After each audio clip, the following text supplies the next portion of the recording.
இந்த தீர்ப்பு கொடுக்கப்பட்டு, அதாவது ஞானசேகரன் குற்றவாளின்னு அனௌன்ஸ் பண்ணப்பட்டு தீர்ப்பு கொடுக்கப்பட்ட பிறகு இந்த அண்ணா யூனிவர்சிட்டி விவகாரம் அடங்கி விடும் அப்படின்னு சொல்லி அந்த சார் உள்ளிட்டவர்கள் அதிகார மையத்தில் இருக்கக்கூடியவர்கள் எண்ணி இருப்பாங்க.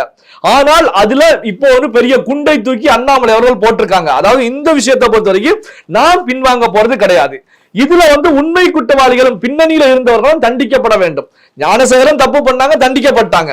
மற்றவர்களும் தப்பு செய்தவர்கள் எல்லாமே தண்டிக்கப்பட வேண்டும் அப்படிங்கிறதுல அண்ணாமலை அப்ப உறுதியா வந்துட்டு இருக்காங்க. அப்போ பாத்தீங்கன்னா இந்த ஹைகோர்ட் தீர்ப்பு கொடுத்து ஞானசேகரனுக்கு தண்டனை வழங்கப்பட்டாலும் இந்த விஷயத்தை பொறுத்த வரைக்கும் அடுத்து இதன் பின்னணியில் உள்ளவர்கள் வெளிக்கொண்டு வர வேண்டிய கட்டாயம் தமிழக அரசாங்கத்தில் இருக்கிறது, காவல்துறையிடம் இருக்கிறது.